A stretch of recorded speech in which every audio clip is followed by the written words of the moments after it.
Mutton keema balls Cola உருண்டை எப்படி செய்கிறதுன்னு பார்க்கலாம். இதுக்கு தேவையான பொருட்கள்னால் கொத்துக்கறி, இஞ்சி பூண்டு பேஸ்ட்டு, பச்சை மிளகா, கொத்தமல்லி இலை, உப்பு, எண்ணெய் பொரிக்கிறதுக்கு ஒரு முட்டை. இப்போ நாம் கோலா உருண்டை எப்படி செய்யலான்னு பார்க்கலாம். ஸ்நாக்ஸாகவும் சாப்பிட்லாம். முதல்ல ஒரு கப் அளவுக்கு பொட்டுக்கடலை எடுத்து மிக்சியில் போட்டு நல்ல ஃபைன் பவுடராக அரைச்சிக்கலாம்.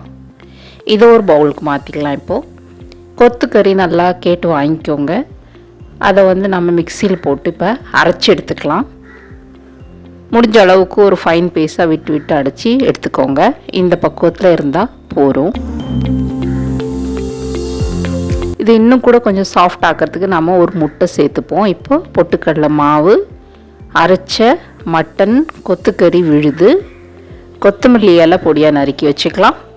தேவையான அளவுக்கு பச்சை மிளகா காரத்துக்கு எடுத்துக்கோங்க, அதையும் நறுக்கி வச்சுக்கலாம். இஞ்சி பூண்டு விழுது, நான் இன்றைக்கி 2 வெங்காயம் எடுத்திருக்கேன். எல்லாத்தையுமே நம்ம கட் பண்ணி ரெடியாக வச்சுக்கலாம். அதுக்கப்புறம் மிக்ஸ் பண்ணிக்கலாம். இப்போ பச்சை மிளகாயை பொட்டுக்கடலை மாவில் சேர்த்துக்கலாம். பொடியாக நறுக்கி வச்ச கொத்தமல்லி இலை போட்டுக்கலாம். இஞ்சி பூண்டு பேஸ்ட்டு 1 டீஸ்பூன் அளவுக்கு போடுறேன். பொடியாக நறுக்கின வெங்காயத்தை போட்டுக்கிறேன். கரம் மசாலா 5 கிராம் அளவுக்கு சேர்த்துக்கலாம்.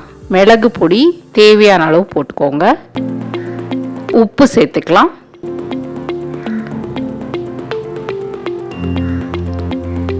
கொத்துக்கறியில் முட்டையை உடச்சி ஊற்றி அதையும் இதில் கலந்துக்கலாம். அவ்வளோதான். இதுக்கு தேவையான இன்க்ரீடியன்ட்ஸ்லாம் இவ்வளோ தான். இதை நல்லா நம்ம மிக்ஸ் பண்ணிக்கலாம்.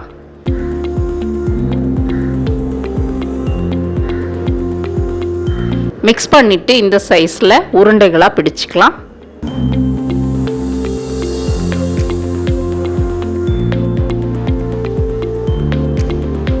இந்த சைஸில் பால் ரெடி பண்ணி வச்சுக்கோங்க. அதுக்கப்புறம் எப்போ நம்ம சாப்பிட்றோமோ சூடாக எண்ணெயில் பொரித்து சர்வ் பண்ண வேண்டியது தான். இதுக்கு ஒரு கடாயில் எண்ணெய் காய வச்சுக்கலாம். இந்த உருட்டி வச்ச உருண்டைகளை ஒன்று ஒன்றா இதில் சேர்த்துக்கலாம். உடனே திருப்பாதீங்க. கொஞ்சம் வெந்ததுக்கப்புறம் நாம் எல்லா பக்கமும் திருப்பி விட்டு வேக வச்சு எடுத்துக்கலாம்.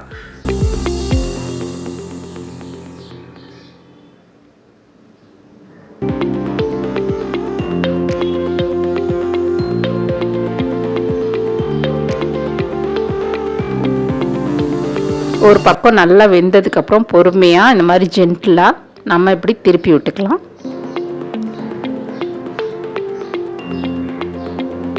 நல்லா கோல்டன் ப்ரௌன் பொன்னிறமாக வர வரைக்கும் வறுத்துக்கலாம். இன்றைக்கி மதியானத்துக்கு நாங்கள் மண் சட்டியில் ஆட்டுக்கறி குழம்பு வச்சுருக்கேன். இதே மட்டன் குழம்பு எப்படி வைக்கிறதுன்னு லிங்க் டிஸ்கிரிப்ஷனில் கொடுக்குறேன். வீடியோ செக் பண்ணுங்கள் ஃப்ரெண்ட்ஸ். சைட் பை சைடு நம்ம கோலா உருண்டையும் அப்பப்போ பரட்டி விட்டு இந்த மாதிரி பொன் முறுவலாக எடுத்துக்கலாம்.